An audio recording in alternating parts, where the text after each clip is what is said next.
you can never find love until you love yourself. Like that's the number one thing. So I'm a hairdresser. And I have a salon out in South County, and we always talk about, the people in the chair, our job is to make them love themselves. But for me as a leader in my company, I've got all these hairstylists that work for me, and we come from such a victim mentality because we serve. And so those that serve usually have been victims of abuse or neglect, or there's a reason why we want others to love, and we give and we give and we give. It's because we weren't given that when we grew up. So deep. I know. And so my stylist, I feel like a life coach sometimes, and they probably hate me. I'm sorry, guys. But until as stylists, we find that self-love, it's really hard to connect with our guest and to be able to give that to them too. Yeah. So we can give them beautiful hair, but are we going to get that soulful connection with them so that they come back over and over again and we create this harmony with them? And is the love that we have that we're trying to give them, are we really giving it to them if we don't have it within us? It's like practice what you preach. So feel me when I bring it, sing it loud. I'm from the loot and I'm proud, run a mile for the cause. I'm right. Hi guys, it's your girl Nechama, your favorite Jew from the Lou. Welcome back to my podcast. And today I am so excited to have Kelly Hurley with me. Welcome. Thank you for having me. Thank you for coming on. It's so fast. Like we literally just went over our episode last week, what we wanted to talk about. So Yeah, that was quick. it was quick, Yeah. but we were ready. It was meant to be. Sometimes you just connect. You really do. Yeah. So it's so great because I just love meeting people, and I feel like recently the podcast has been a catalyst for me to meet people who are in alignment with me and my beliefs, and it's just really created a beautiful community. So I'm grateful. Every path I think is made to be crossed in certain ways. Totally. The universe brings us together somehow. And it wasn't even you and I interacting. It was someone else. A mutual connection. Yeah. That brought us together. But when we met for coffee, I felt connected. It was good. So I was excited to be a part of this. Totally. My first podcast. Ugh, I can't believe it's your first podcast. But you know what? I think this is the perfect headway because I have in my notes written down that you wanted to have it on your list to have your own podcast. Yeah. Which We all have dreams. And one of them is I just have a good voice, I think. You do. Hurts me a lot of times, but it's also really good for me too. And I mean, our whole point in this world is just to spread love and joy. And that's something that I want to do in the future. So this is like to see if I like it. Yeah. So here we go. And to have fun with you, but to see if I can handle this. Yeah. So we'll see. It'd be great because I think being a podcast, everyone thinks it's like this big, crazy dream. I think my favorite was when one of my friend's dads saw a video on Facebook and he was like, "Oh, I saw that you were on the radio. That's so cool." What made you want to start a podcast? So I don't know if I've ever actually shared this. I did on one of the podcasts, but just in case you haven't heard, I had a life coach, Jeff Lebecchio, who was a previous guest. Okay. And then the owner of Omen Coffee, Mark Jones, he also is a guest on my podcast. They had a podcast together called the Give More, Be More podcast. Now, it's no longer a thing. They got almost to 100 episodes, and then they just went on their own way. But one thing very unique about their podcast was it was local here in St. Louis. Mhm. And so every so often they would do these in-person get-togethers because like-minded people listen to like-minded podcasts. So how cool would it be to meet other people, right? Right. And so I met a lot of amazing connections from the first one. And then the second one was actually at Omen Coffee, and they did a live podcast where people can ask live Q&As. So Awesome. I know. I love the name Omen Coffee. Right? Like, have you had Omens before? totally. So have I. I've had some weird things happen at different stages of my life. I'll sit there and I'll reach and search Google. I'm like, what does this mean? Oh, 100%. Holy moly. Totally. Totally. I mean, just a little tangent. I was just hiking this past week and I saw a bald eagle. And then, of course, I had to go looking up what's the spiritual meaning of seeing eagles, Isn't it new life? new life, independence. It's like a turn-in of events. It's supposed to be the segue to open up to the new version of you or your life or whatnot. It's so funny you said that because I think it was, I don't even remember what I was going through because I feel like every day I'm going through something. Literally. Right? And so I'm on my way to, Next side. what did you say? What's your I'm a Cancer. Cancer? Yeah. Yep, that makes sense. Okay. Yeah. Very emotional too. So I hope I don't cry today. But I was driving to work and literally this hawk flew down right in front of my car. And I was like, it's snowing out. So I remember it was snow. And I'm like, what is this doing here? And I immediately looked it up. And I feel like my life is completely turning right now. So I'm like, oh, well, that kind of Checks is out. real, right? Or seeing, angel numbers everywhere. Yes. And I've seen them for like 2 years now. I'm like, okay, universe, what's going on? Mhm. Get up. Well, we talked about, so actually, Omen is based on the book The Alchemist. Mhm. He was inspired by that book. And in The Alchemist, it talks about how you should heed the omens. And when you have a desire, the whole world conspires to make it a reality. And part of how it communicates with you is through omens. Now, omens, I think, gets a bad rep. We hear omen, it sounds really ominous, like something Mhm. bad, but omens could be good as well. So I think the spiritual way of life, some people look at is bad. Mm. And it's so, we're in America, so there's so many different religions that we adhere to. Catholicism is one of the main ones that people are drawn to. It was the way we were raised. So even talking about tarot or psychics or omens or anything, the third eye, like this, or the evil eye, excuse me. It's just looked at as like it's against the law. Yeah. And really, they're kind of all the same. Mhm. It's just a matter of which one has a whole lot of rules and which ones is more of just a way of life.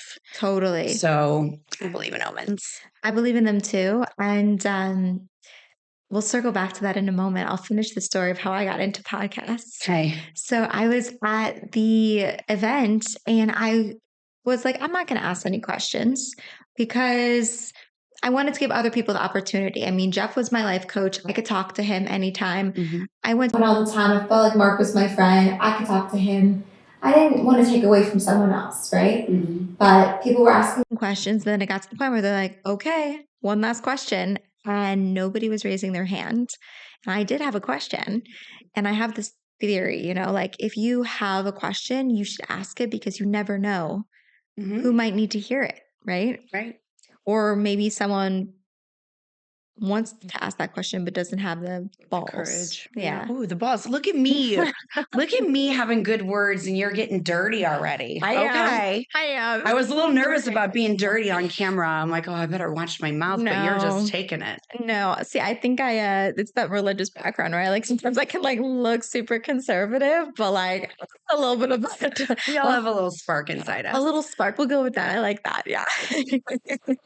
So my question at the time was, and it's so funny to think this was almost 3 was, what do you do when you're killing it at your day job, but it doesn't set your soul on fire, but you don't know what sets your soul on fire? Mm-hmm. And I think that probably aligns with you a lot because I know you're a seeker. And so. Yeah. No, absolutely.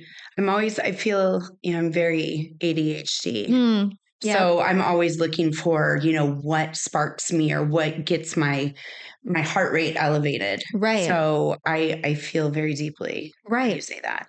Yeah, because I think a unique character trait that we both have is that we have ideas and visions and we go for it full throttle, which a lot of people have trouble just doing in the first place, right? Mm-hmm. But we have a unique issue, which is when we do finally accomplish whatever we set out to accomplish, what's next? What's the next challenge, right? We always need to be in a state of becoming and of progressing.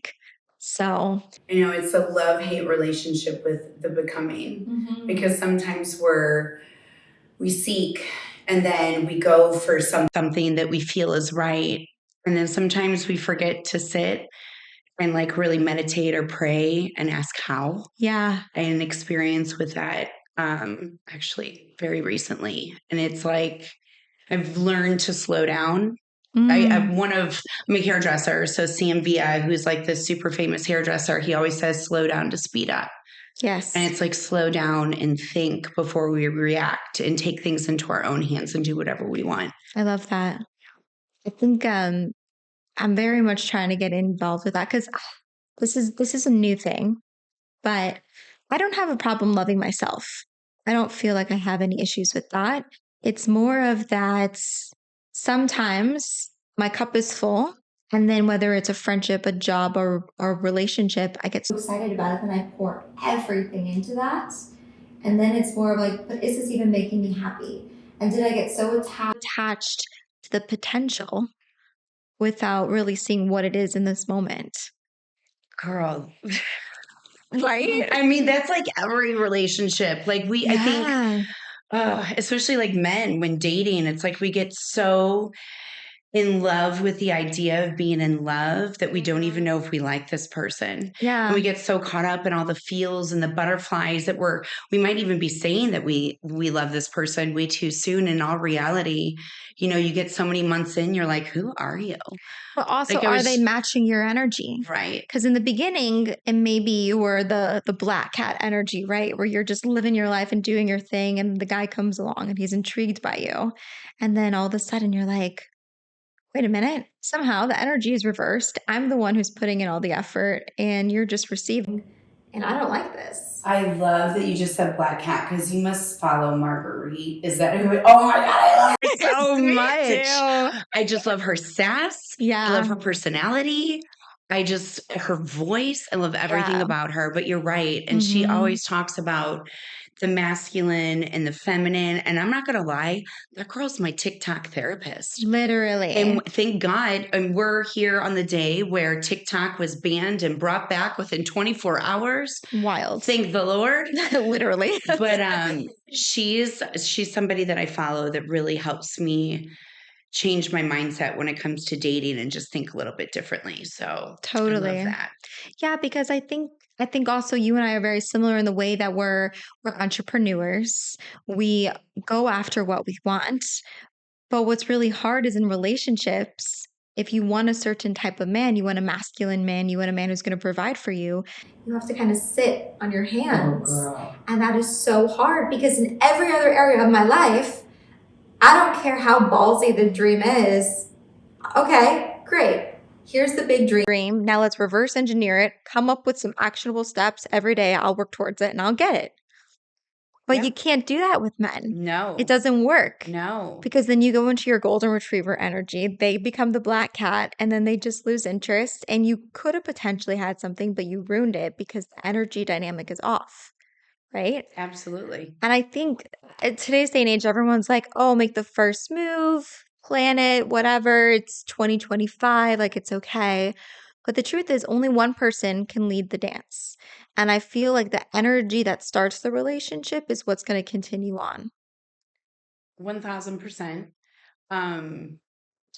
It's like I think about, like, I just went through this actually this weekend. I actually broke up with my boyfriend because of it. You did? I did. Because of me, did you say? No, not because of you. Did our conversation spark something? No, it was the energy matching, and it's not that I know he loves me. So we talk about, you sit there and we're talking about getting excited and whatnot, and it's new, and I'm going to be 42 this year. Yeah. So it's like I know exactly what I want, and I know what kind of person it is. I know that it's going to have to be somebody that can handle someone that is very emotionally aware, Right. and can be strong enough to handle the type A black cat that I am. Yeah. But I will tell you that I broke up with him because I honored myself for the first time. Yeah. But you do all this self-work in learning to love yourself. And I love that you're in your 20s and love yourself, because I didn't fall in love with who I was until this year. Yeah. Like, I've been diving into me for about 5 years now. And now that I do have the love for myself, when I feel I'm not getting the energy that I'm putting into somebody and it's not coming back to me, like you see that and you feel that and you don't want to continue in a relationship with somebody that doesn't mimic what you're giving. 100%. Right. Yeah. So I took a step back and I put up my boundary. I honored who I was and what I want. And he knows that he has to do things to get this black cat back in his life. Totally. Which he'll do, and I know he'll do.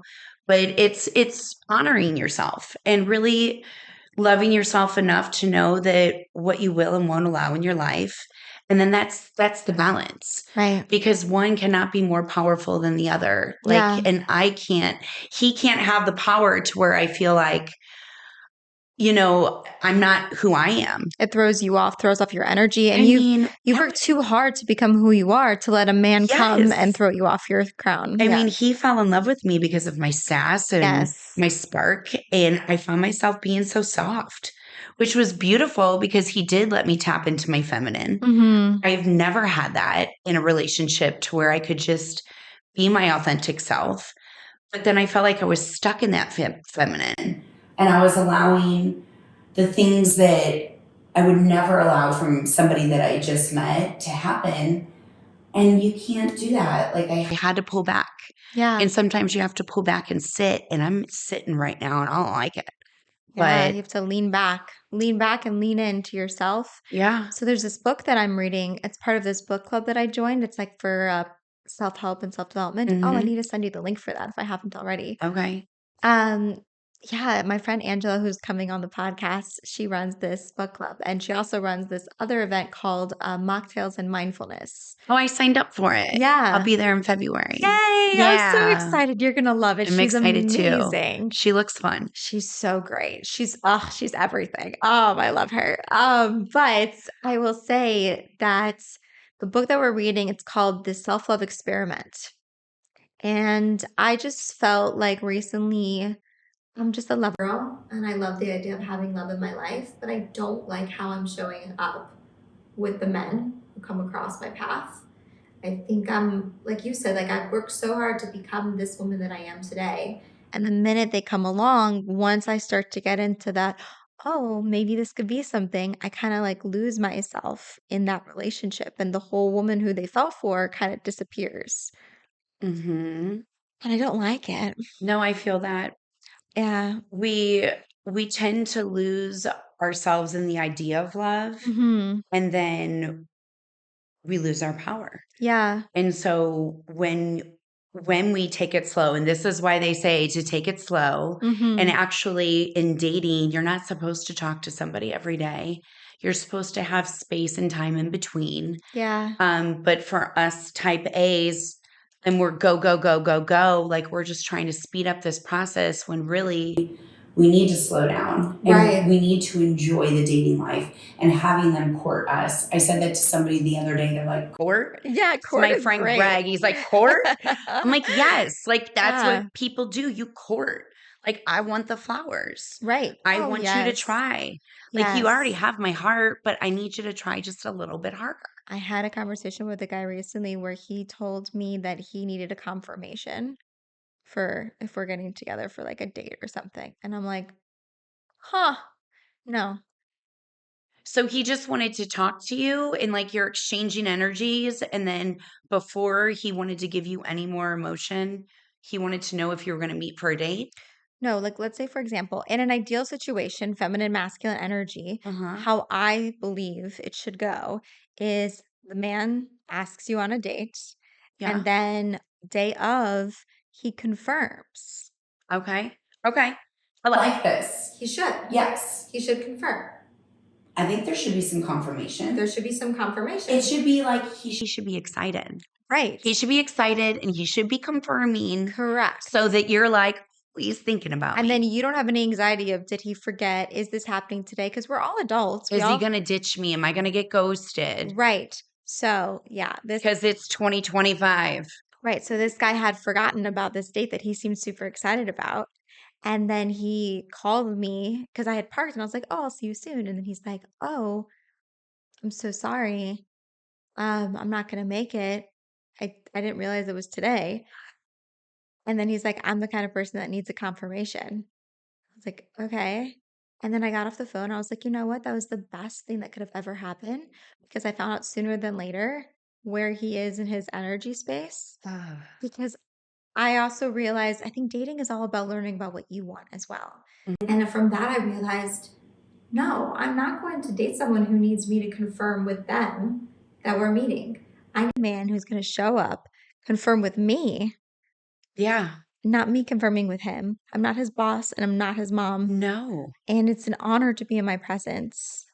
You don't need a reminder. It sounds like he's looking for somebody that can help him keep order in his life. Right. And if he can't do that on his own without you at this day and age, that's a red flag. I agree. Bye. But what a blessing. What a blessing. To find that out so soon. Yeah, and not waste your time. Exactly. There's so much time wasted on dating. I can't even do the apps anymore. Do you do the apps? I'm not on the apps anymore. No. I did it last year and I'm off now. Yeah. So I have this thing. I will be off of them all year. And it's usually like around Christmas time. You know, it's holidays and lonely. And then I'll get on it for like 4 weeks. Power date. And I'm like, this is a reminder as to why I don't do it. So then I delete them for till the next year. But this year I didn't. I didn't pick them up. I didn't do it. And it was, it's a great feeling just to kind of be with me. Yeah. Lean into that. Leaning into me. Yeah. So this book talks about that. I'm just at the beginning of it, but it's already so profoundly powerful. And one of the things that I really took away from it was self-love is when you feel inner peace. That's how you know you're giving yourself self-love. Yeah. I think, so going back to what I was talking about earlier and how I broke up with my man friend, I sat with it. It was actually last night.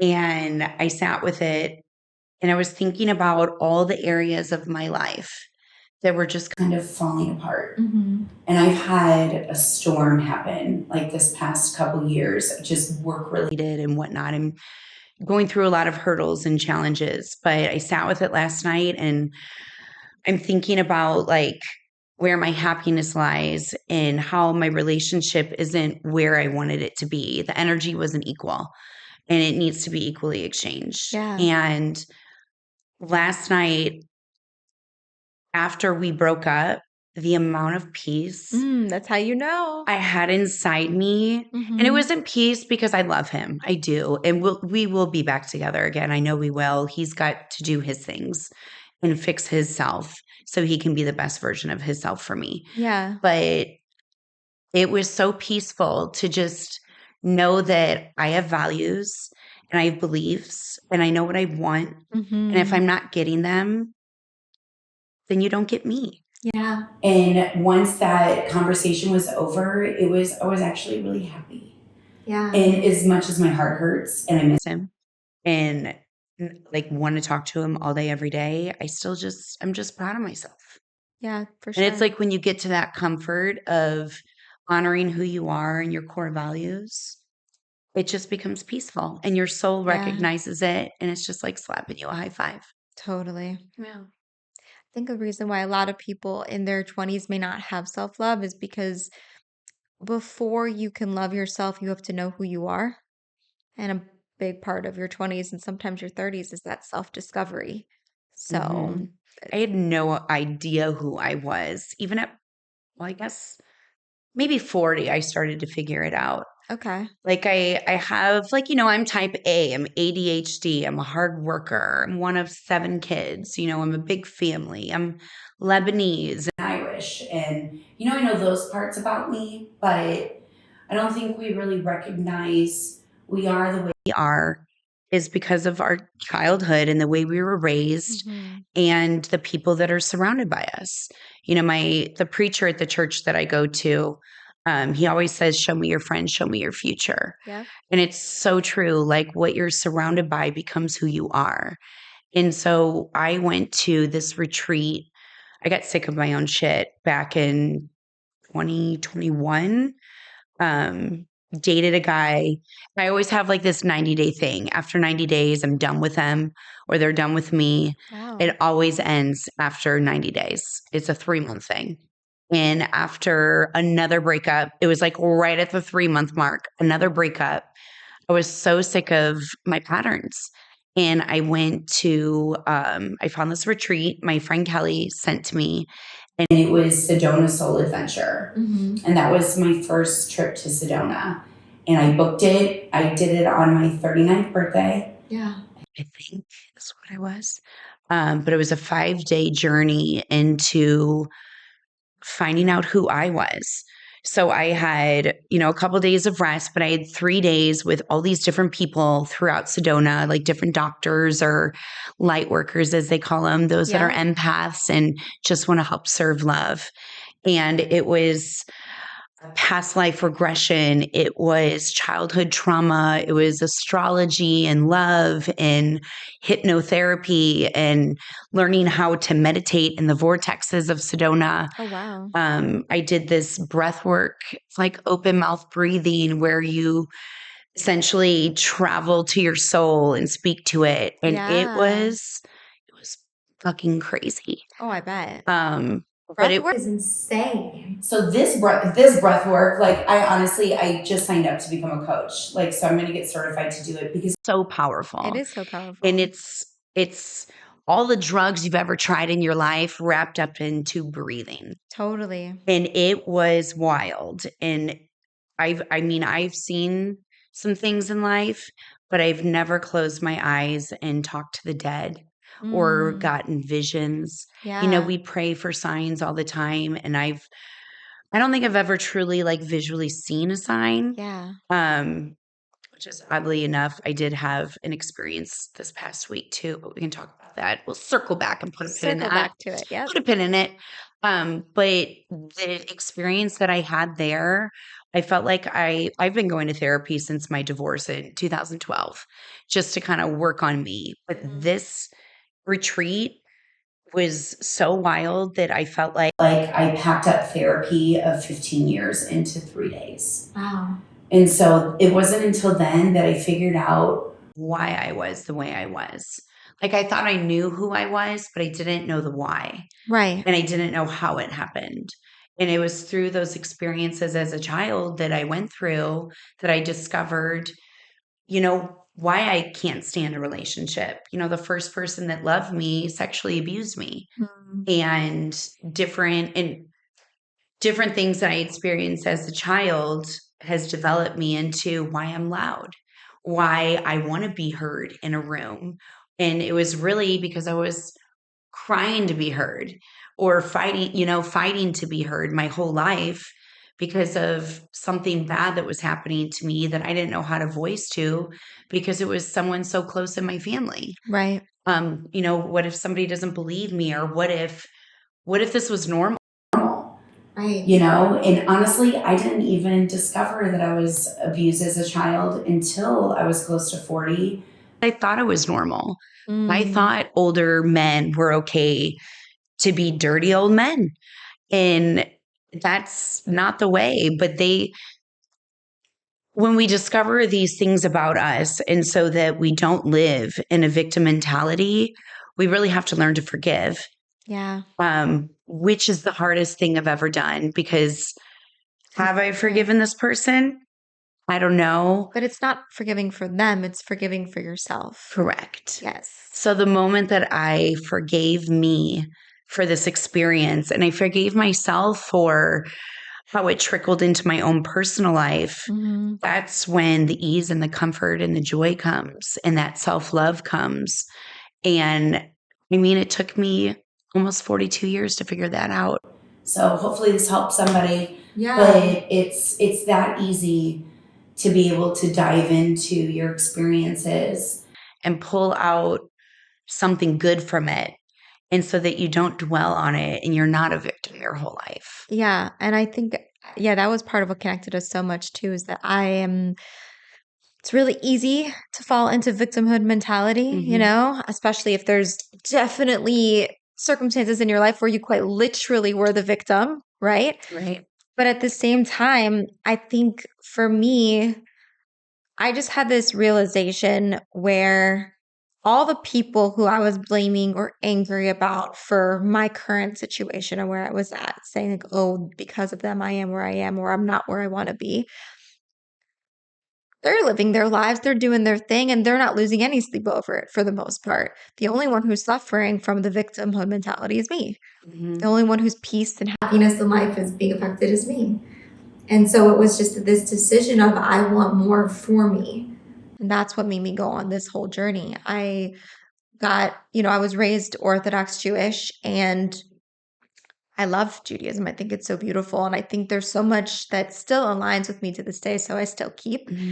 But somewhere along the lines, I lost myself in the religion and I was doing it for other people and to get a perfect husband, right? Because if I'm the perfect girl, then I got the perfect guy. And when that didn't happen, it was like, well, what am I doing this for? Is this even what I want? And I feel like it was the greatest blessing that I didn't get married young because it gave me a chance to own my journey and my relationship with God and my religion and figure out who I am without doing it for someone else. Right. Which is so rare because I don't think everyone gets that opportunity. No, they don't. Yeah. I mean, it's also the way we think about it too, because we go over and as women and and we're great thinkers. And I'm a Cancer, so I'm like the most emotional human that's out there, and being an empath as well. But the way that you think, even your thoughts are what you put out into the universe. And so if we're thinking victim, or we're thinking, as far as religion, like, does this suit me? Does this suit me? You're just putting out there that you're lost. Right. And you will not be found until you start changing your mindset and the way that you think, because that's what you're telling yourself. Yeah. Our thoughts are what we project right back into us. Right. So everything's an illusion. Everything's an illusion. We're Right. just in this 3D world trying to get by. I had an employee once that always used to say, I raised myself the best that I could. Oh my God, that's beautiful. I know, I miss her, but because it doesn't stop with childhood. You're always raising yourself. You are, and you're setting yourself up for a path like forever. So it comes from our thoughts. It comes from, I always say we have three brains, our head, our heart, and our soul. And when those are in alignment, I think that's when we project the best versions of ourselves. Side note, you mentioned earlier talking about the third eye. You meant to say evil eye, but I did. You said third eye. Yes. I actually learned something recently that I thought was really sweet and beautiful for anyone who's spiritual out there, especially if you're in the yoga community. The third eye is something we talk about a lot, right? And so it's like when you kiss someone on the forehead, it's one of the most affectionate, purest kisses you can give someone, and you're kissing their third eye. Isn't that It is so really sweet. This is why I only am allowed to date men 6 foot and above. It's like, I'm just so tall, You are really tall. I am really tall, but no, that's sweet. And that's, what, that doesn't come off often. Like finding a little head kisser. There's not a lot of head kissers out there. No, That's some true intimacy. That's very intimate. Yeah. Yeah. I love that. There's definitely a lot of sex going around, but there's not a lot of intimacy. True. There is. And when you find that intimate connection, whether it be emotional or spiritual, physical is great too. But it's like when you have all three, that's when you have it all. It totally is true. Yeah. But I think you have to still be careful. And I think this goes back into the self-love thing where it's like that still has to come from you first and foremost. And so I think sometimes we look for love outside of ourselves. And so when we find someone who in the beginning stages is showing these caring, affection, wants to know you on a deeper soulful level, we get so excited that I think we almost abandon ourselves and rely on them for that love. 1000%. Which is so dangerous. It is. I mean, when they say, what is the saying that my mom used to always say? It's like, you can never find love until you love yourself. Like that's the number one thing. So I'm a hairdresser. Mm-hmm. And I have a salon out in South County, and we always talk about, the people in the chair, our job is to make them love themselves. But for me as a leader in my company, I've got all these hairstylists that work for me, and we come from such a victim mentality because we serve. And so those that serve usually have been victims of abuse or neglect, or there's a reason why we want others to love, and we give and we give and we give. It's because we weren't given that when we grew up. So deep. I know. And so my stylist, I feel like a life coach sometimes, and they probably hate me. I'm sorry, guys. But until as stylists, we find that self-love, it's really hard to connect with our guest and to be able to give that to them too. Yeah. So we can give them beautiful hair, but are we going to get that soulful connection with them so that they come back over and over again and we create this harmony with them? And is the love that we have that we're trying to give them, are we really giving it to them if we don't have it within us? It's like No. practice what you preach, You have to. because we're little therapists behind the chair. So all day long, we're hearing all these stories from women and their husbands or boyfriends or their girlfriends. And it's what we're trying to tell them to do. I will sit there and listen to some of my stylists and the advice they give. And I'm like, why don't you do that for you? Like, come on, circle back. Yeah. And it's one of the hardest things to do, to love yourself. One of the hardest Yeah. things to do is to do the work. Like Right, because objectively, it's easy to give advice and 1000%. tell people what to do, Mhm. right? It's much harder to walk the walk. But can you talk the talk? Mm. Mm. I will say, I have noticed just in general, not specifically with people who are in service, but in general, if people are trying to give advice, I always like to separate the messenger from the message because if it's come across my way, I'm probably supposed to hear the message. But I find that people who are truly doing the work are not usually out there trying to give advice. They're too busy in their own life and they lead by Yeah. example. They don't have to go preaching. Um, I am somebody, so I'm doing I will never stop doing the work. I'm doing the work. I am so protected of my personal energy. And there's so many people out there that are vampires that will just Energy vampires. energy vampires that will suck you dry. We have them all the time in the salon. And it's like you have to ground yourself before you take on this client and create this bubble so that they can't affect you.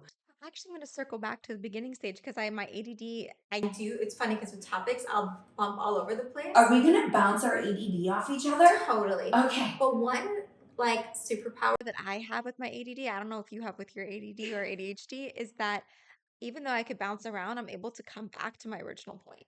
I get there. It just takes me, now that I'm in my 40s, Yeah. it takes me just a little bit longer. Yeah. And then all of a sudden, I'm like, that's what I was talking about like 30 Right. minutes later. Right. So to answer your first question, because I realized I never answered your question Is this about going the back to podcast. Omens? Yeah. When I asked them that question, um, that was the moment that changed my life because I was a corporate girly at that point. I did graphic design for over 8 years. And I call the magic of the mic. There's something about holding a mic, and you're experiencing it now too. It's just magical. There's just something about it that Yeah. feels awesome. And it's pretty. And You this got a one, good looking one. this one's pretty. I will Yeah. say that. Theirs was not as pretty as mine, but there was something about holding the mic and it was like probably 2 seconds that I actually held it. But I remember afterwards going out with my friends for lunch because they had like that too. And I was like, you guys, I'm gonna start a podcast. They're like, do it. Do it. Why not? Why not? Yeah. And then now I'm also gonna be starting my own coffee shop. I love that. I love all of that. Yeah. I know when you're talking about the mic. So I used to work for this hair care company, Sexy Hair, Big Red Candy Hairspray. Yep. And I worked for them for 18 years. I mean, like right out of beauty school.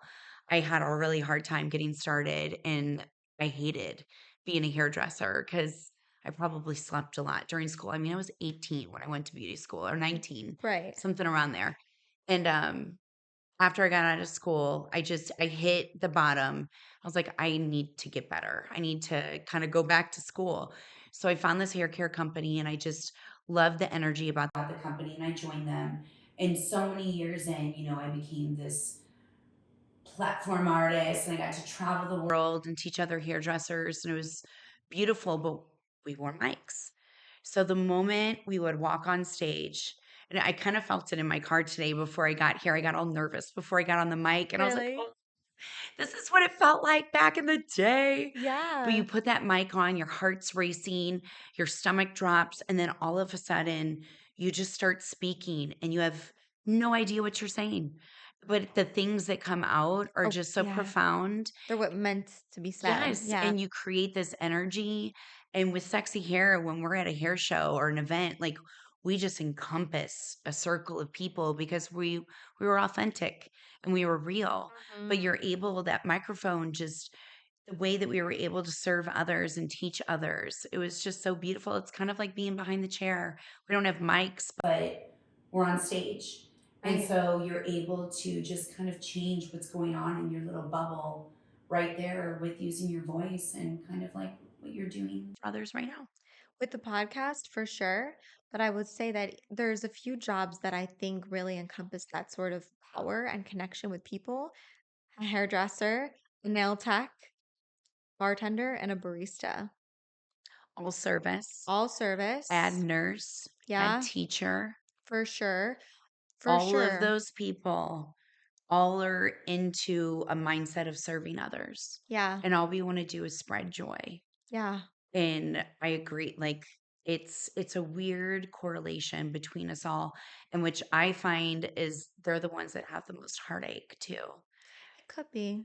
I will say specifically with the three that I mentioned, though, Hmm. those are services where, yes, we're in service, but it's not necessarily the same. As teacher and nurse, where they're more with the people and trying to mold them. It's more of like we're doing a service for them. And It's up to the individual barista, bartender, or hairdresser or nail tech if they want to even have a connection with their customer. Because technically, your customer can come, get the service, and leave. They don't need that extra depth per se. Hmm. And yet, we all need that connection. So once we choose to open up to them and create that safe space, I had like 3 people cry to me at the coffee shop last week That's amazing. just because of how I talked to them. Well, you do have this soft voice. I do. You do have this voice and you smile a lot and Right. you're very calming. Um, I agree. Also, there's a choice, like, as far as like the different professions, like you can just do your job Yeah. or you can truly serve. It's really fun. So how it started with me. right. Well, first of all, I mean, I have intention behind why I'm there as a barista. It's not just like a job for me. Well, you told me that you were trying to learn so that you can build your own company, Totally. which is super smart. Yeah. I love it. It's like when any chef goes to work for like the best restaurant, right? Because you want to learn from the best. Mhm. So for me, it's just like I want to understand from the ground up. Am I romanticizing this? What does it actually look like day in, day out at a coffee shop? And being there now, it's like once I finally learned it, now it's like, but how do I get better? What can I do to like really squeeze the juice out of every interaction, right? Because with me, you at least when you're a hairdresser, you have like at least what, 20 minutes, if not an hour or a few hours with that customer. Just depends Just anywhere. depends. I mean, it just depends on what they're getting. But yes, at least about 30 minutes. But for me, I have 2 to 3 minutes. Hmm. What a fun challenge. Because as someone who likes to get into these deep Conversations, like how do I build rapport in a short amount of time? That's fun. That is It a is. fun challenge to try to do. I feel like it's a lot of listening and a lot of asking questions. It is the asking questions. And what I learned was we all have those intrusive questions that pop into our heads when we see people because we're observing, whether we realize it or not. Hmm. And so I see it, I say it. Oh, so you're a little blunt forward girl. Does Mm-hmm. that get you in trouble too? I'm a little feral. It's like a love hate. Oh, Like my employees and maybe my children, probably my children too. Um, people get can be put off by me because yeah, I'm so forward right. and I am direct. but it's like it's not like I'm trying to get my point across, but it's like you ask me a question, I Here's will the give you answer. the answer. Totally. I have to learn to smile more. Yeah. When I You give have a the great answer, smile though. You totally should. thank you. Yeah. But when you don't smile, your tone Mhm. is different. But when you do smile, You're totally right. you're so soft. You're totally right. I had a lady once that told me she's in sales and we were working together and I was doing this big pitch with her and with the creator of Sexy Hair. And she goes, girlfriend, you smile the whole time. She goes, it doesn't matter if you're selling shit in white gloves. They'll buy it if you smile. I love that. It's like, okay. That's a great tip. So that's what I do now. I just smile more and it helps my voice. So I read this book. I'm an avid reader. I read this book, 50 Scientific Proven Ways to Be More Persuasive. Mm, And a lot of what's in there is for servers and baristas to get more tips. okay. And so I was like, bet, let's try Give this me the out. top one. I'll give you a few Okay. because they're fun Perfect. and surprising. First one was I Just repeat your order. Okay. Let's do a role play here for a moment. Okay. Okay. You come into the coffee shop. Okay. and I'm gonna be your barista. Okay. Okay. Hey, how are you today? I'm great. How are you? Great. How are we feeling? Thirsty. Okay. So Cold. what do you want today? Well, I think we're gonna do just my regular order. I would Mhm. like a white chocolate mocha, Okay. extra shot, oat milk, no whip. Amazing. And then what size drink do you want? Grande. And we want this hot, right? Absolutely. Okay. So we're wanting a grande hot white chocolate mocha. You said no whip No whip. with oat milk. Yes, ma'am. All right. Yeah. Amazing. Thank Anything you. else for you today? Nope, that's it. Okay. See, just you talking like the smiles and repeats, you make people smile. It's the repeat. Hey, you know what it is? It's because I felt heard. Isn't that wild? Isn't that wild? There's days when, as a barista, maybe I'm not In my social mood. Maybe something happened in my personal life and I'm not feeling particularly whatever. Maybe I didn't sleep the night before, so I'm tired. As long as I am on a basic level friendly and smile and I repeat your order, you feel heard, I have more of a chance of getting a tip. That's so it. I love that. Mhm. And this circles right back into my industry Yeah. because I train my stylists. It's like when you have a new guest in the chair, we need to ask a lot of questions to have a really clear consultation Yeah. and just making sure that we're on the same page. Because when you show us a picture that is like AI and we Mhm. have to recreate it on like the 16 hairs that you have on your head, it's Yeah. hard. Yeah. So we always start with 4 basic questions. What do you like about your hair? What do you not like about your I hair? love this. What do you do to your hair? Like before, like I've for never work, had a ponytail, Just ask me that. or what do you use? I've never been asked that before. So when we're asking that, what do you like and what do you don't like? I know what I need to do to fix it, and I know how I'm going to, create this look that you want. Yeah. What do you do? So I know how much time you're actually going to spend on your hair. Right. Like, Like, is this practical? am I going to give you something that you're going to have to blow out every day to make your 5 hairs look like 20 hairs? Or Mm, do I need to give you a head full of extensions so you wash your hair once a week right. and you just wake up and brush it every day until Sunday when you wash it again? I Wow. washed it for you today. Thank you. And then there's what do you use? Mm, What products do you have?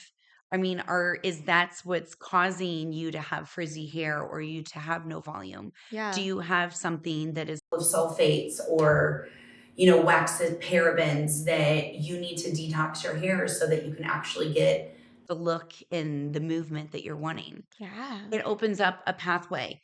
Do my employees do it all the time? No, because sometimes they just don't believe me. Mm. But it's like you just said right there, I've never been asked that before. And it made It's me be like, okay, you care to an extra degree. You're correct. going to take care of me. It's even better when you sit there and you write things down. Yeah. It's a whole new thing when a It's that stylist extra takes care. Oh notes. my It's like, gosh. oh my God, they heard me and they're writing it down so they're going to The remember. level of care. Now, if you're my clients, I'm really bad at, I can write it down, but does it go into the computer? We'll Maybe see. not, but We'll it's more about see. their experience, It is right? the experience. Yeah. But my good clients know they're like, if you wrote that down, you need to go put it in the computer now. Like, thanks for reminding me. That's so That great. 40-year-old brain, you know? Totally. There's that. And then also another weird one is eyeballs. Okay. So whether it's googly eyes, smiley faces, or even if there's like a mirror behind me, if you see yourself, there's more of this, I guess, internal audit of, am I being a good person? Am I doing the right thing? People in customer service are less likely to get angry if they see a mirror behind the person who's serving them because they see their face. Ooh. And if they see themselves being obnoxious or getting angry, it's almost that like direct. Isn't that interesting? I've never even thought about that. I'm glad I work in front of a mirror all day long. Yeah. That is something I never knew. And I'm totally going to remember this Yeah. and share that with somebody. But even on a smaller level, I'm on our little tip jar because I've been doing all these experiments, right? So I did a little smiley face, but I have it winking and it says thanks. And then I didn't do anything extra that day. I didn't repeat the orders. I didn't do anything extra. I just wanted to see with the smiley face and double the tips just with the smiley face. Imagine if you put like a little something sweet for them to remember and quirky. Like, don't forget how beautiful you are. Put that by your tips this week. See what happens. I'm going to do that. That'll be Yeah. fun. There's that. And then the other one, which is this requires a little more effort, genuine connection. So that goes into see it, say it, right? And so it's not just the bluntness, it's more about like, example, if you came in, I love cheetah print. I would see your pants and I'd be like, oh my God, get it, girl. I was like, look at those pants. I love it. You're so fierce. Thank you. Right. And then that starts the conversation. And then we Yes. just get into it. And then, like, some people are receptive, some people aren't. And it's also about me learning. Like, I don't take it personally. It's all just practice for me. And what's really fun Is some of my regulars, I'll notice that like we build rapport and I'm learning to appreciate slow beginnings. It doesn't have to be deep conversation to begin with. It could just be hi. Maybe one day I compliment your outfit. The next thing you know, you just told me about all of your exes. is one day when you had a little bit more time, because I'm the nice barista that always smiles and I look like I would actually care, Compliments go such a long way. especially if it's consistent. I have made myself much more aware about when I'm in a public scene. If I feel something and I see somebody and it's just a beautiful thing, I tell them. And they need to hear it. They do, Everyone because does. when you start feeling something, Mm-hmm. there's a reason why you feel it, and it needs to come out. Yeah. It was just yesterday. I have this thrifting thing that I like to do. Just when I want to quiet my mind, I go to a thrift store because I'm so busy looking for the treasure, I can't think. I love that. And we found out this week that my sister was diagnosed with breast cancer. I'm sorry. Thank you. And so I just was in my fields yesterday, and I'm going around and I'm just looking at all these things, and I saw this woman, and she was standing in front of a mirror, and there was a lot of obnoxious things going on around us. It was just loud and some inappropriate people, and they were annoying, and I could see this woman was annoyed. And I'm looking at her, and I saw her just trying on this shirt. I'm like, that looks beautiful on you. I'm like, you should get it. And she was like, what? Like, people get shook They do. when you compliment them out of nowhere and expect nothing in return. Totally. So it's like I challenge myself wherever I go. I'm always trying to fork out a compliment to somebody, just because you never know whose day you're going to change. I love that. Just spread love, lead with love. On your sister for a moment, I have a guest coming on who is a breast cancer survivor. Oh, really? And it's going to be a very intriguing one because I think breast cancer is one of the cancers that people are very aware about. There's a lot of Yeah. people who rally behind You, people who will support you. There is a lot out there, but we're going to actually be talking about a conversation that I wasn't even aware of, but is so important. I'm so glad we're bringing it to light, which is what happens when you survive cancer, and she will, when you survive and then you go into remission, but then there's always this fear Fear. that it's going to come back. Mhm. And then there's this depression that comes too sometimes because like you're so aware of your own mortality and like death is something that's so much more real. And before, when you were sick and you were going through chemo, everyone's rallying, everyone's behind you. But it's almost like at a certain point, once you've healed and Yeah. people forget about you. This is so weird. This is my half sister, Megan, my sister-in-law, Dawn. Um, it's a beautiful example. She was diagnosed with cancer, breast cancer. I want to say it was like right after COVID or right before. I can't remember. And they have 5 children. Wow. She just got done having her last two. Surprise, they were twins. Wow. And so about a year after the twins were born, she got diagnosed, and unfortunately hers is hormone fed. So she had double mastectomy, and then she had to have part of her thyroid removed, and then it was in her pituitary gland, which is in the brain. Ovaries were taken out, hysterectomy, and she struggled, and she went through all the things, chemo, everything. Like, it was a lot. And now she's, doing great. They do have a spot on her brain that they keep an eye on her pituitary gland.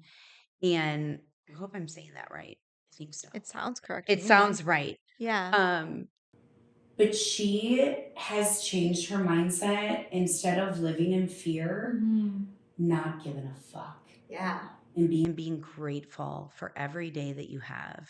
Because when you're scared to lose your life and 5 children to be left with my brother to be raised, Oh my gosh. I'm sorry, Jeremiah. It just makes you really be appreciative of what you have and the love that you Yeah. have and the time that you have on this earth, because you never know. You don't know. It's hard. And so it's something that I've actually started, and I don't know if you do this too, and it's really helpful, with or without cancer. It's just a gratitude journal. Yeah. Like, as soon as I wake up in the morning, I start writing down everything that I'm thankful for, Yeah. and just living and starting, like, that's my mindset for the day. So then I start on the best foot for the day and just be appreciative of life. And I can't imagine for somebody that has been through something so hard, trapped in their life, that to find the good every single day. I mean, you find the good because you survive, Right. but also that fear. But it's like, if we're living a fear-based life, what's the point? Because when you're putting fear out there, you will get cancer again. Right. You will be bringing things in, because that's what you're putting out into the universe. And essentially, it's what you're telling your soul. Right. And so if we're living in fear and we're causing this scarcity of having this illness, it's almost like we give it to ourselves. And see, for me, growing up with religion, I feel like, okay, we know it's God's book and it gives us order and it gives us meaning, hopefully, right? But for me, there was always a piece missing that I never quite got from my religious upbringing, which was the energy, the spirituality, like The just connection. The mindset, right? How to handle going through something like this. Because it's like, you say you're supposed to have faith, but like, if you don't understand this energetic component to it, It's like, what is faith? what is faith? Correct. And so it's like, I think there's like, that was because it's like funny because I was 23 when I kind of went on this religious journey. And about that time is when I met a bunch of my friends who are really into law of attraction. And it told an angel numbers, and it totally changed the trajectory of my spiritual religious journey, where it's like there's elements of Judaism that are beautiful, but this spirituality is a very big part of me and like who I am, because I do believe that everything you put out comes back to you, you know? 1,000. And a big, big one that was like very hard for me to understand is, let's say you have a desire that you really want something. If you haven't manifested it within a year, you have to do some deep reflection and ask yourself, is this actually something I desire? Or is it something that society has put on me to desire, and there's something that I maybe am sabotaging. Like maybe I don't 100% want this. Oh, truths. Because if you want it, you will manifest it. There's been so many things that I manifested, even things that I wasn't even trying that hard, where I was like, wouldn't it be cool if this would happen? And then someone texts me, some opportunity happens. It's effortless. It's effortless. If you have a desire and you put it out into the ether, it should happen. Or at least you should see the steps for it to begin to happen. I just literally went through this. I had, I've been in business for 13 years, and I started my company. I I never needed anything bigger. Like I was just proud to be able to get through opening because my husband at the time did not support me. Um, actually told me the day that I signed my lease not to do it. And so just to be able to open, I mean, I only had a few $1,000s. Like it was a long story. It's a long story. We would be here all day to tell you all that. But I got it open, and 3 months later, he served me with divorce papers. So just to be able to build from me, and I had one person that was on my payroll in 2,100 square feet to what it is today. Like, I don't need any more. I should be proud. And it was like 2 years ago, I went to church. And, I go to this non denominational church now, and I go just for the energy.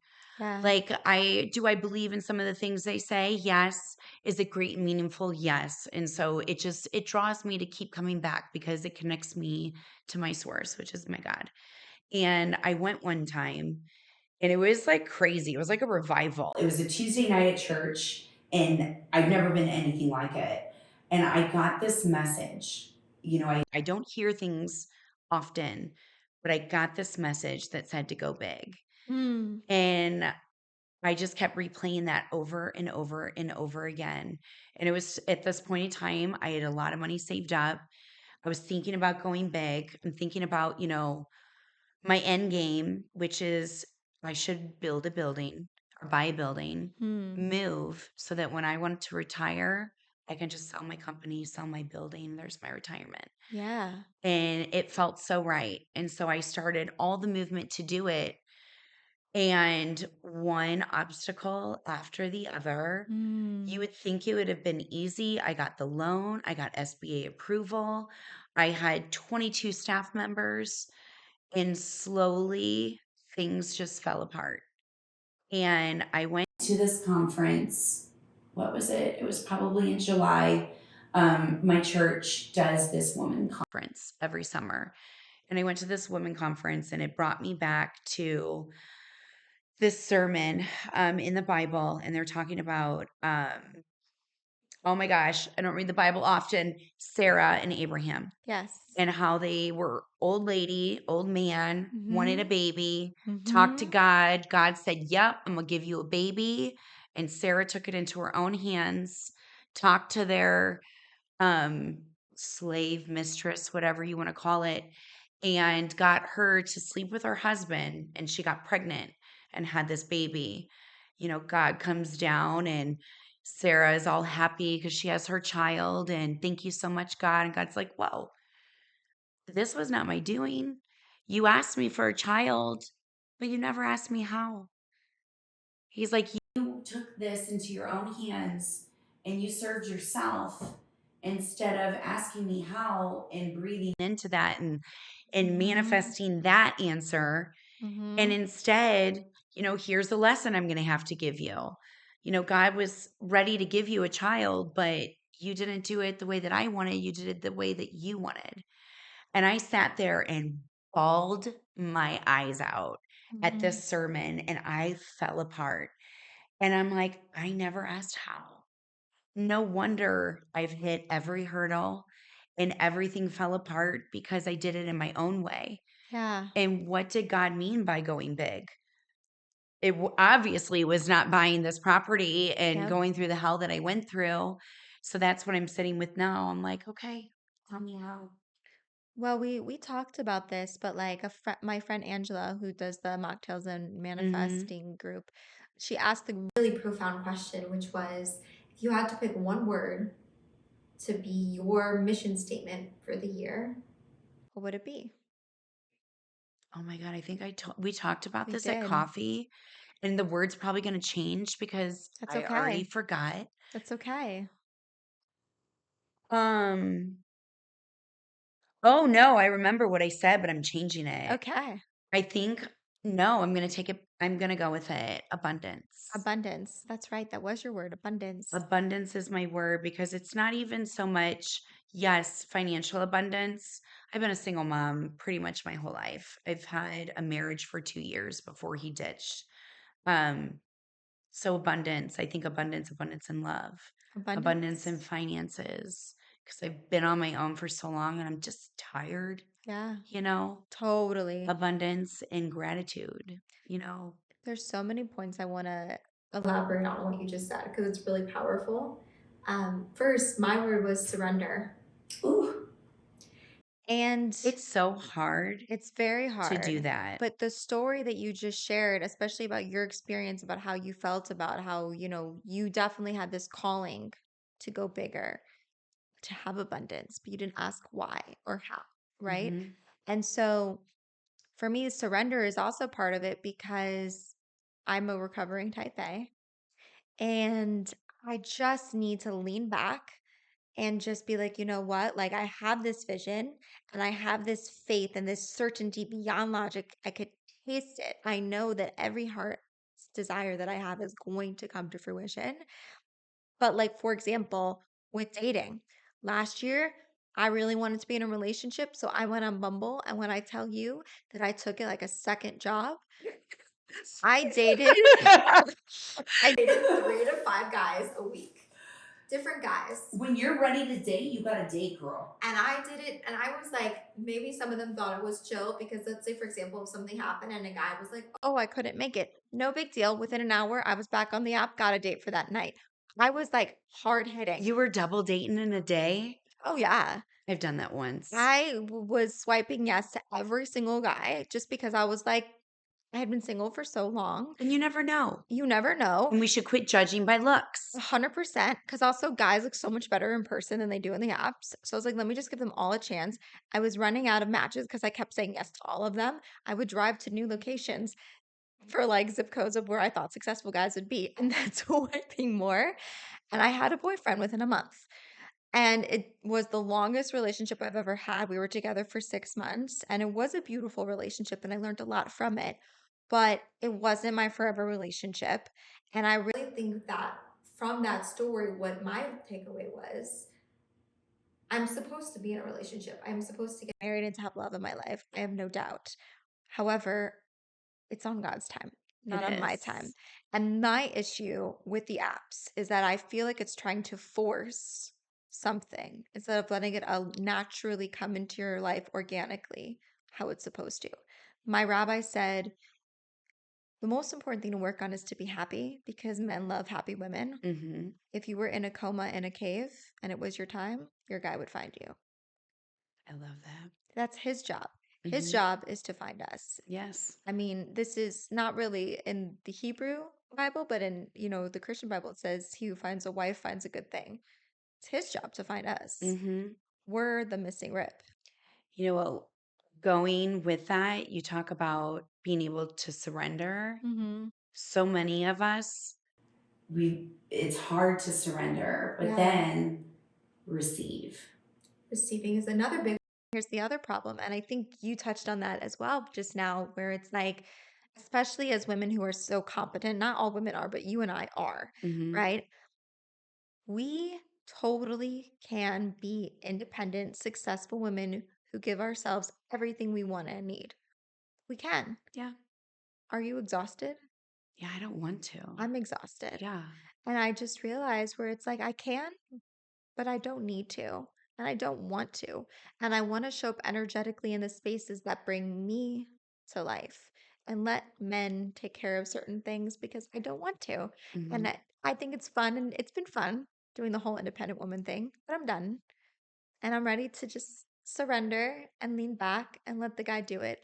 And I'm still being challenged with it because I still find myself doing that with like, if I find there's good connection, I'll be the one who's like always texting and always put myself out there. And I'm like, what am I doing? Is this even making happy?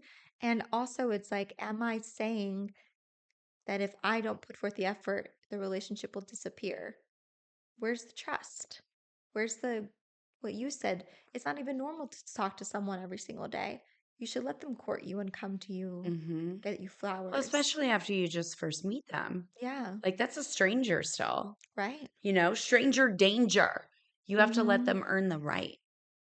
Earn the right to come into your life. Earn the right to be able to even send you flowers. Like those as much as women want flowers, like after one date and maybe an hour, I'm not ready to receive that.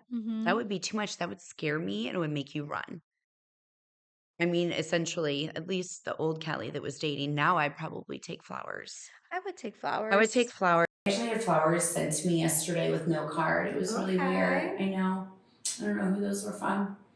And they weren't from my man friend. Hmm. Anyways.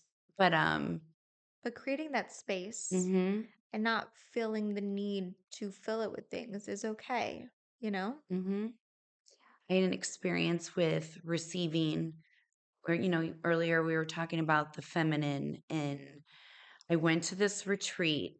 It's wild because as much as we seek light, and I know that you're a light worker and an empath, Me? yeah. Oh no. Oh, I I see don't light out of you. listen, it's the light of God, but I don't give a shit. Like You do give us shit. You are sitting here right now speaking so many truths. okay, yes. That's light worker. No, okay. That's what Well, it is. if you want to define it as that, sure, sure. But here's the thing. I How do you define a light worker? What do you think a light worker is in your own language? I'm not really familiar with that term. being brutally Neither the fuck honest. do I, girl. I mean, I went to Sedona and there's light workers everywhere. What they are people with gifts. Okay, I have the gift of gab. Okay.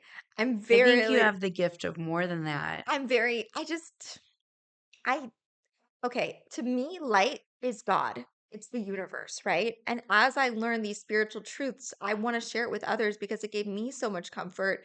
I want to share it with So others. you're giving the gift of God. Okay, yes, You're yes, a light worker. but I'm not an empath. And here's what I mean by this. I care about people, Okay. I get what you're saying but I now. don't take on your pain. Okay. You know what I'm saying? Like, I have my own shit to deal with, and I feel for you. But if I feel that your shit is pulling me down, we're going to put up some boundaries. And there's going to be time spots for when we could Talk, and maybe I'm not in the place for you right now, but it's like I'm not very empathetic at all. I think that oh, that's so loaded. Okay. So being the empath and just being empathetic for people and for others, I still don't give a fuck about things. Okay. I know how to protect my energy. Yeah. And if I can feel my intuition is very strong. So we all have gifts. It's in the Bible. Once you find you have a gift and it's from God and you use it correctly, like we all have that power inside of us. Yeah. I wish I could read the phrase to you, but I don't know what that phrase is. Like, this is my gift. This is a gift. Hmm. So my gift is I'm intuitive.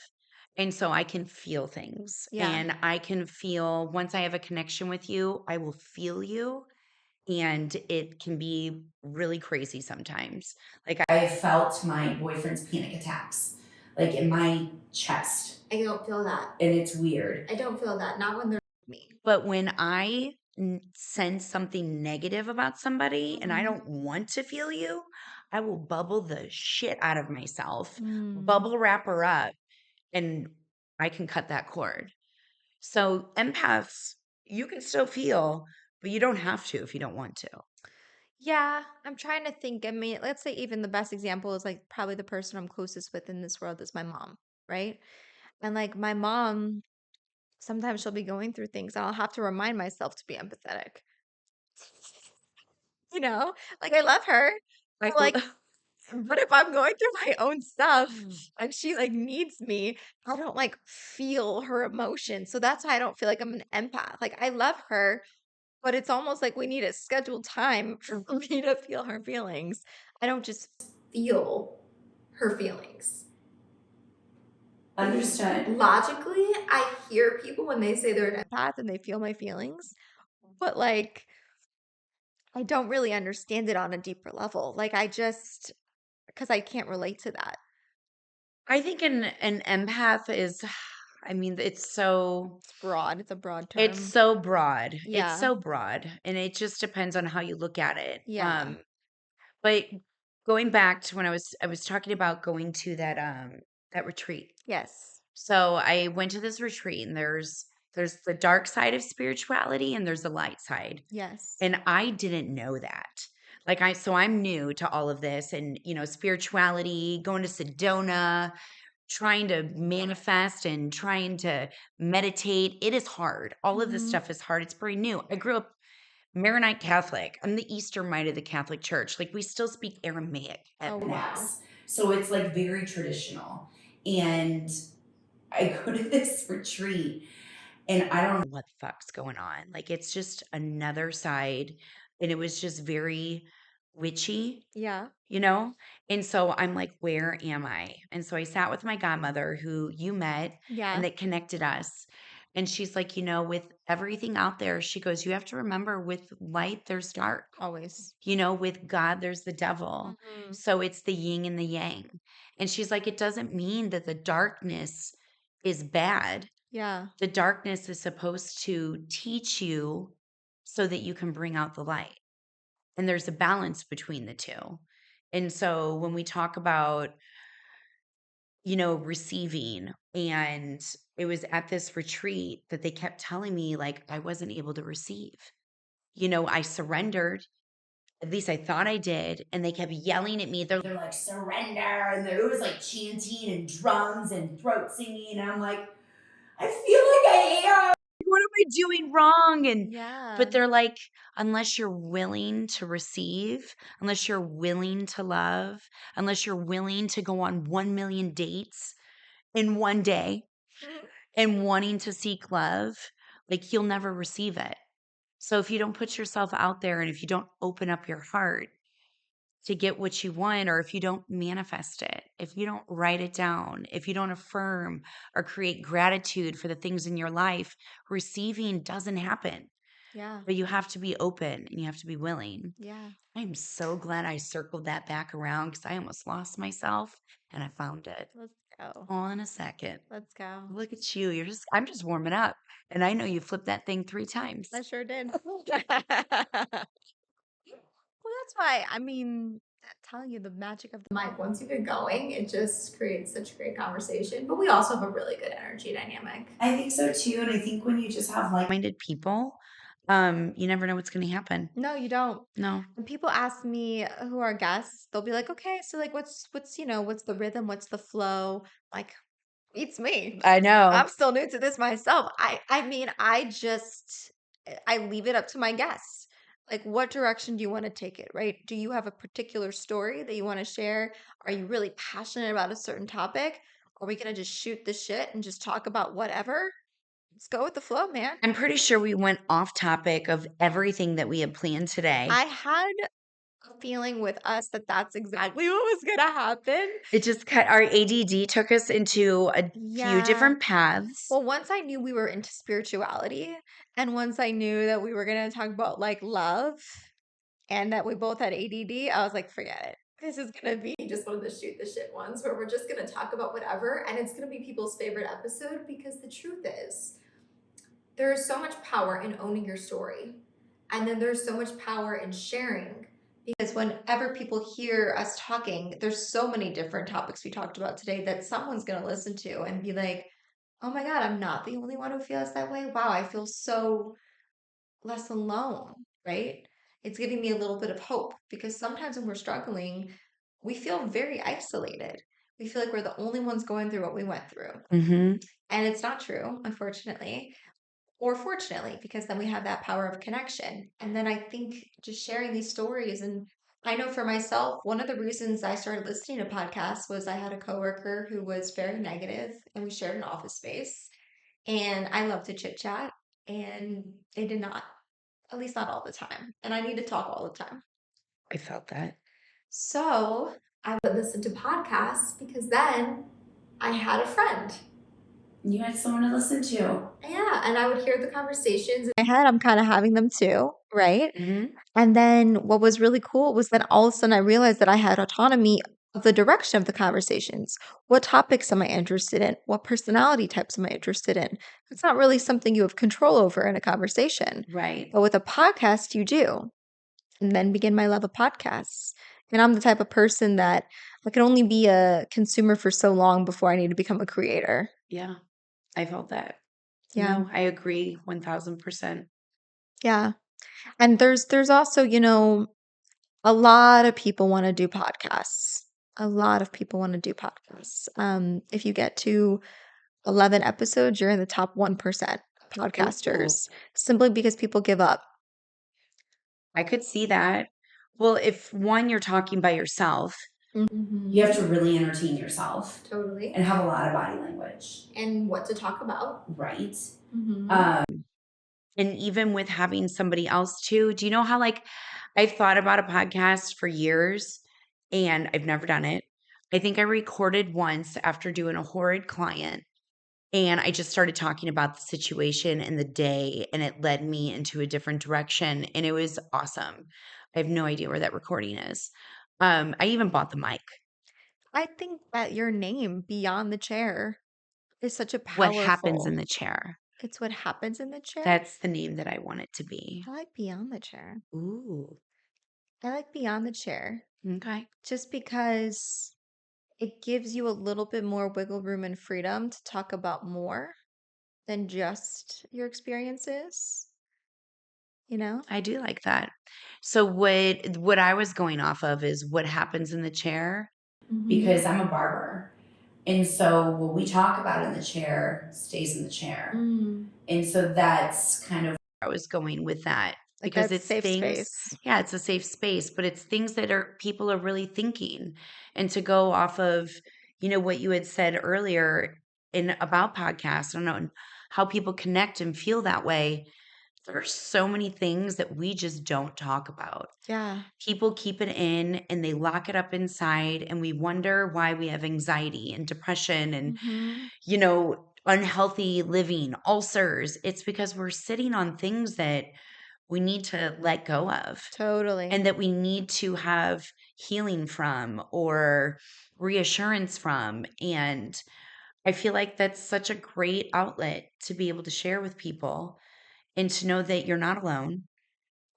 There's so many people out there that have been through something just like you. Yeah. And as much as you feel like you're alone, you're never alone. No, you're not. There are way too many people on this planet Mm-hmm. that are living the same life that you are. And it's just a matter of connection. It's a matter of finding a good community and to be able to be surrounded by people just like you. And that's just full circle goes back to this podcast has Mhm. given me that opportunity to connect with people like me. Yeah. Kudos to you. Thanks. I love it.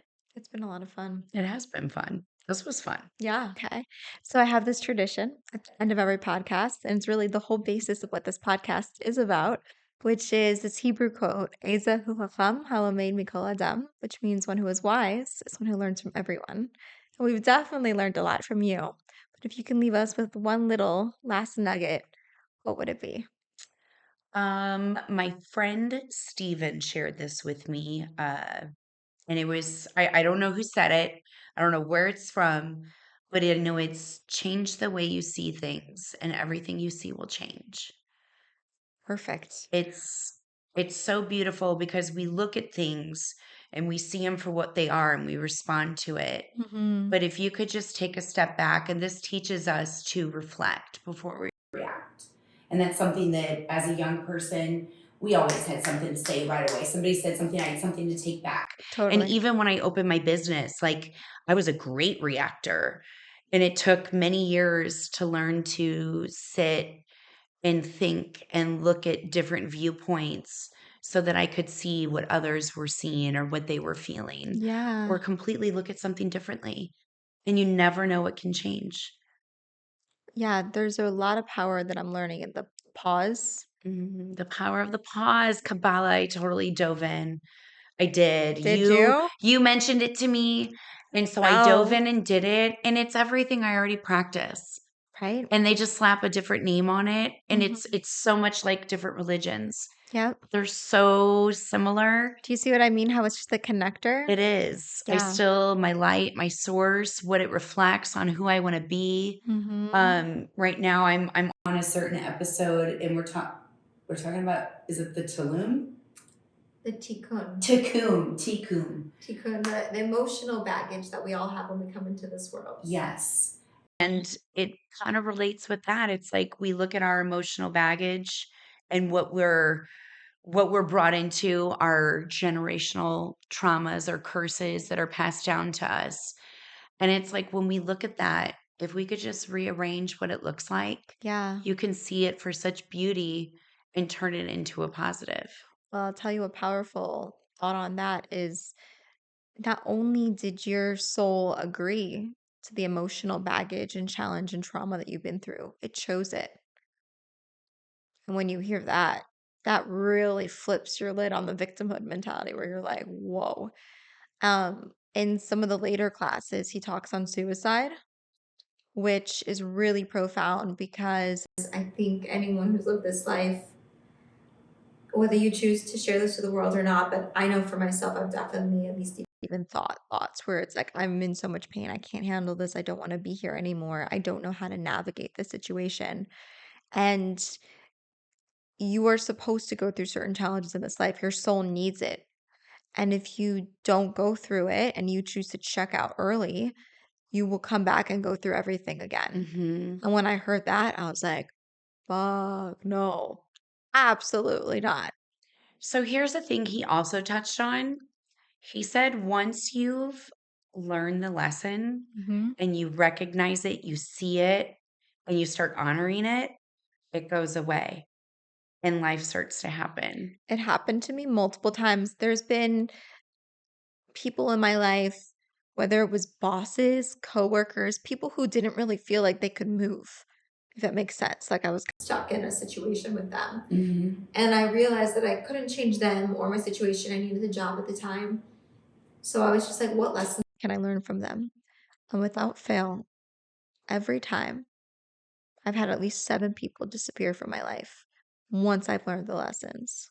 Really? So it's all back into that lean into it, right? Where it's because even if that one person were to leave, if you don't learn the lesson, new face, new situation, same lesson, right? Until you learn it.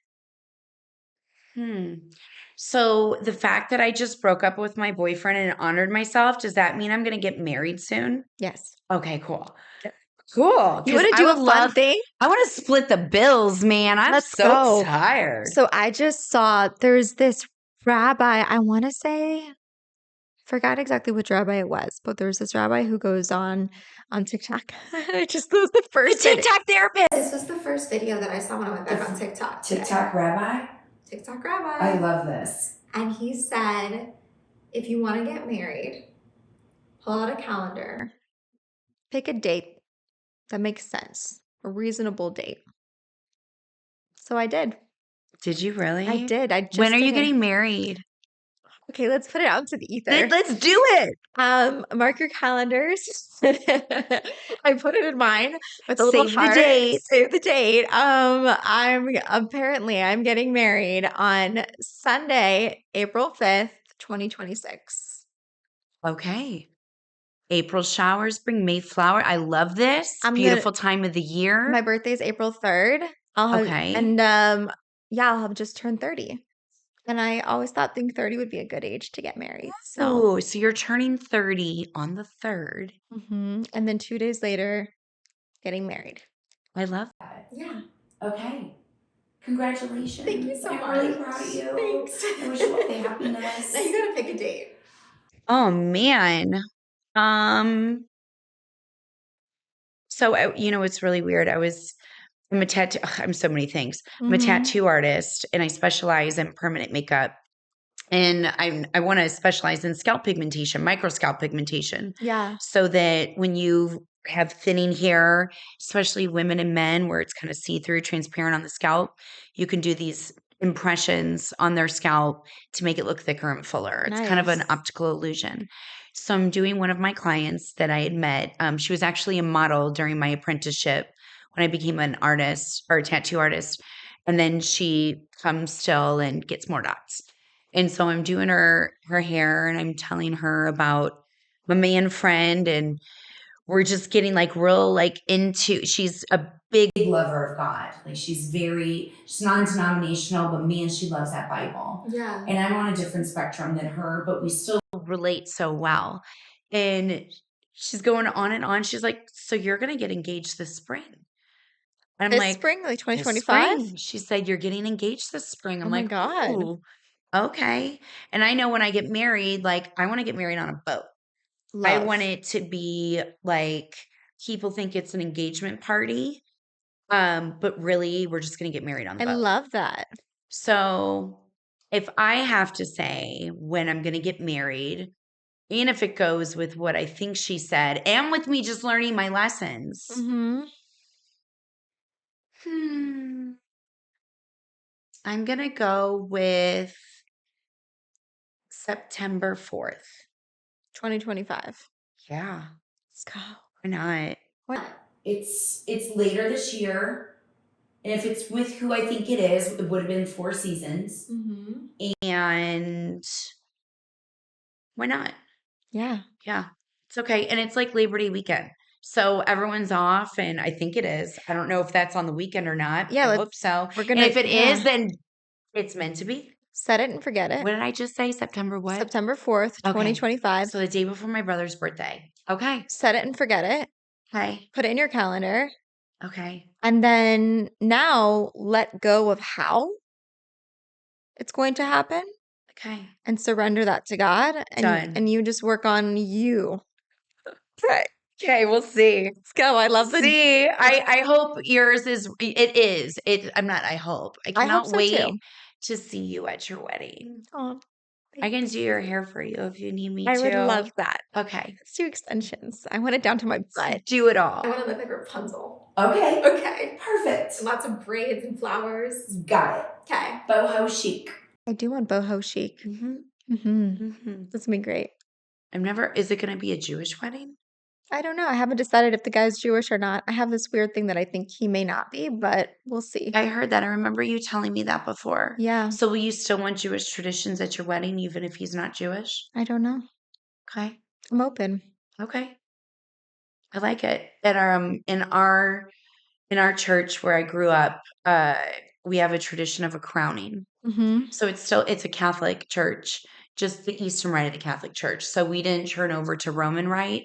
We stood Is it like from My Big Fat Greek Wedding when they have the 2 crowns for the Greek Orthodox wedding? Is it like that? I can't even remember what they did there, but yes, they crown you. It's You beautiful. go to the Virgin Mary, you give a gift to her, which is usually a flower, Mhm. and you come back, but it's the crowning. You become one in the eyes of Mary.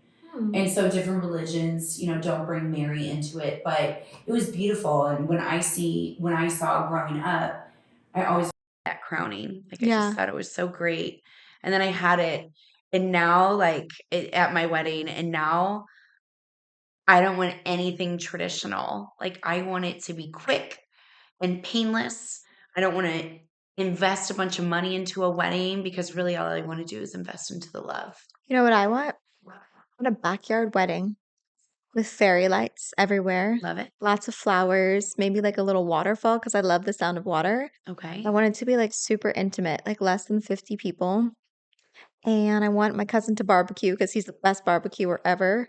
Perfect. And I just want it to be chill. Like I'm probably going to ditch the shoes at some point and just walk around barefoot. Yeah, I see checkered tablecloths on picnic tables. No, it's going to be white. Like All white? ethereal, like fairy. Like a fairyland. Can it be white checkered? No. White on white? It's got to be solid. I just want like lace I'm thinking of I wood literally tables. just saw checkers, and I have a really good intuition. Well, I guess we'll find out. Something is going to be checkered somewhere. And when it happens, you'll be like, oh my God, Kelly was right. Oh, that's too funny. Mm, We'll see. I love it. We'll see. I really have only 3 rules for my wedding. 1, I'm drop dead gorgeous. Already going to happen. 2, I'm the only one in white. Okay. And 3, I've got a man who's absolutely, completely, and totally in love with me. And you're going to get all those things That's all I care about. because you don't settle for anything less than that. Well, no, otherwise I would have been married by now. Right. No, Mhm. there's no settling when it comes to love. No. I learned that lesson. I think I was 26 when I met my husband or my ex-husband. Ooh, you ready for this?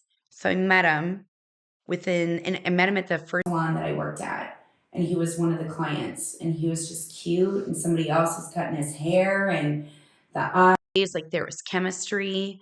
Within 3 months, we were engaged. Wow. 3 months after that, we were married. Wow. Got pregnant on the honeymoon. had the baby. That was in October. Had Lola in June. What a cute name. Thank you. And then when it was a month after her first birthday, he told me he didn't love me like a wife. Oh my God. So I rushed into all of that, and What a dick. he sucks. But you know what? It's actually fast forward. He doesn't suck. We co-parent well. He is a good man. But this is something that I learned with tapping into my spirituality. He started dating somebody for the first time since we were divorced. We've been divorced since 2014. And he had an authentic relationship with a woman, and it started, I guess it would have been a year this fall. And she was very spiritual. And he drank the juice and started tapping into that way of life. And when he did, I've never seen him be such a good man Oh, wow. and so sweet and kind to me. Like, he's a very controlling narcissist. Just like would it's just mean, just very mean, and we walk on eggshells. But when he was dating this woman and tapping into the spiritual way of life, I just saw a completely different version of him, and it was so soft and so kind. And then they had to go and break up. Ugh, and now he's back. And it's wild. And I actually just had to have a conversation with him today about it because our daughter's 14, just started high school, going through some problems. And we had to sit down and figure out how to co-parent together. And I can't even be around him because he like violates my my energy. Yeah. And so we had to sit down and talk about it. And I looked down and I was like, Terry, like, who you were becoming was the most beautiful human I've ever seen you be. I was like, you really need to go tap into that and just ground yourself and Mhm. find that energy again because it was so pretty. Yeah. So, anyways, that was my marriage. I forgot where we were going with that, but it took me to a different direction. I hope that worked for you. Yeah. Yeah. You know what? You got your daughter out of it. I did. And you know what? I learned about myself. You did. That's what really dating and relationships are. It's all about learning about ourselves. And I learned how to take things slow Mm. because you're never going to know a man that you've met and were engaged to in 3 months. At that point, oh, this is where I was going. Thank you. I was just in love with the idea of being in love. Mm. And in your 20s, I don't think any woman is ready to be married in their 20s. Like, I see some people get married at like 21, and I'm like, what is going on here? Yeah. But at 26, I still didn't even know who I was. I just got to fall in love with myself for the first time at 41. Right. So that girl at 26, she didn't even know she was abused. Right. I didn't know anything about myself until now. Yeah. I will say, for the sake of talking about marriage, I think if you are lucky enough to find a good person who is also on a growth journey, Mm-hmm. you can support and grow together. Because yes, maybe you found yourself now at like 41, but you're never gonna be done. No, You're you want always that. evolving. Yeah. And you want Yeah. to, if you're going to marry somebody young, make sure it's that twin flame. Yeah. And I know I get so confused on what those are. And the twin flame is just somebody that wants to grow with you and will never give up. Yeah. But they're there for growth. Right. And if there is no growth, like, it will never work. Yeah.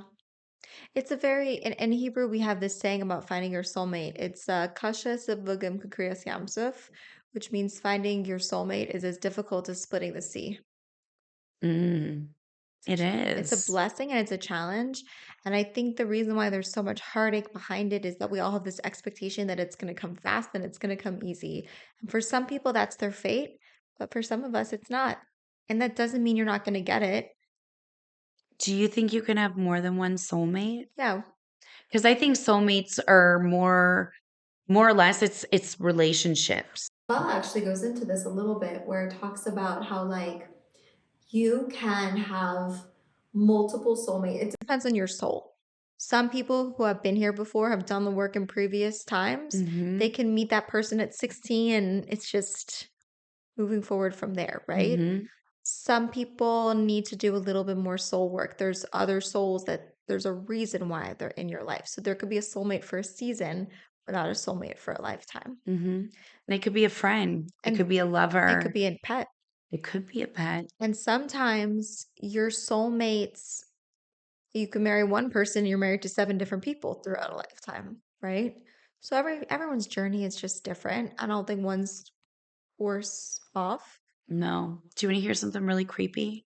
Sure. Oh my God, I know you'll love this. Okay. So speaking of soulmates, Mhm. this retreat that I went on that I was talking about earlier, it was just me and 3 other women.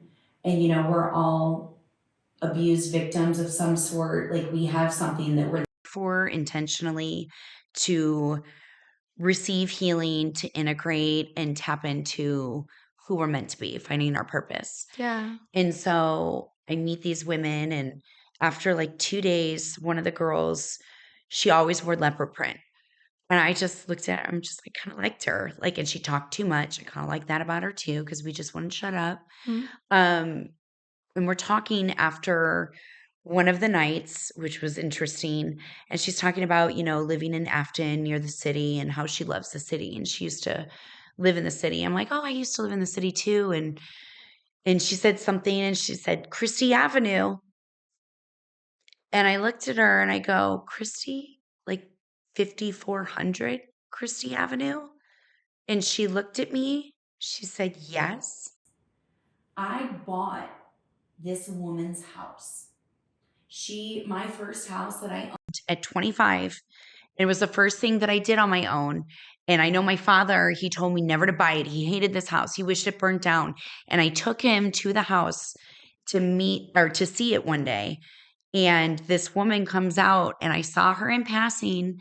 And I just remember her saying, congratulations. It's like, thanks. And I go in, and our abusers crossed paths. Her ex-husband was her abuser. My father was my abuser. And they crossed paths, and we met, and we never knew it. And I was 25, I can't do simple math. 15 years later, we're at the same place on the same retreat, healing from the same things, and our abusers crossed each other. And then it gets creepier. So then I post a picture that she's a photographer. She's amazing, Dee Dee. You're awesome. And so Dee Dee did all these photos for us at the end of the retreat, and I'm posting it, and it's me and my feminine. Like I literally look like a cheetah. Like I am tapped into this energy, and to the point where somebody even told me I look like a witch. And I was like, not a witch, but maybe we're all witches if we're healers. Who knows? Anyways. And so somebody had made a comment. They're like, oh, I love Dee Dee. And I asked Dee Dee, I'm like, how do you know this girl? She's like, oh, that's my old neighbor. So this woman that commented was one of my ex's ex-wife. So Dee Dee used to be neighbors with my ex, who was the last lesson that I learned before I said, fuck it, and I went to Sedona. And that started my whole journey. So it's so weird, and it creeped me out when we figured this all out. Like, we knew we were soulmates. There was a reason why we were brought into each other's lives again. Yep. And there's a reason why she was a part of different things that led me to my beginning of my spiritual journey. Totally. And she actually messaged me before I came here. She needs to talk to me about something. I'm like, I can't talk to you right now. I'm in a mindset. And I know talking to you is going to ruin it all. And I'm going to get confused. So I'll call you when I leave. But yeah, anyways, it was so weird in how this universe works and brings people into your life. The red string theory. Are you familiar? Yeah. It's a Buddhist thing, correct? I'm not sure the source. Is that the red string that people wear? No, this is something else. Okay. Or the red string theory is that souls we're meant to connect with. No matter how much time passes, we will always find our way to the people, but it's all a timing thing. Mhm. And if a lot of times it's almost like that ghost walking, right? Where it's like almost if you think maybe a better analogy would be like New York, right? You're walking on a busy street, you're passing by so many souls. You never know, one day that soul might be one of the most instrumental piece in your life, right?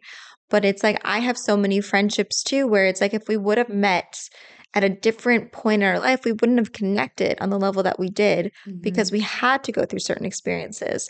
But yet, when you kind of look back, you can see timelines when you guys passed by each other, kind of knew each other, but the connection just never happened for some reason, which all goes back full circle to our wedding plans I because know. it will happen when it's supposed to. There's so many different phases where people come around and you never know when it's going to impact you Mm-hmm. and when it's meant for something. Yep. And if it wasn't for this time that he came back in my life, I don't know if I ever would have really honored me. And that Just goes back to the whole thing of surrendering to the relationships in our lives, where you don't really hold on too tightly to people. When they're there, we appreciate them, but if for whatever reason they go, we let them go. And if they're meant to come back, they will come back. Exactly when and where we need them to. Totally. I feel like I could literally talk to you for hours, and I definitely know. want to do like another episode with you. That would be really fun. Is 2 or 3 hours too long to talk? Totally not.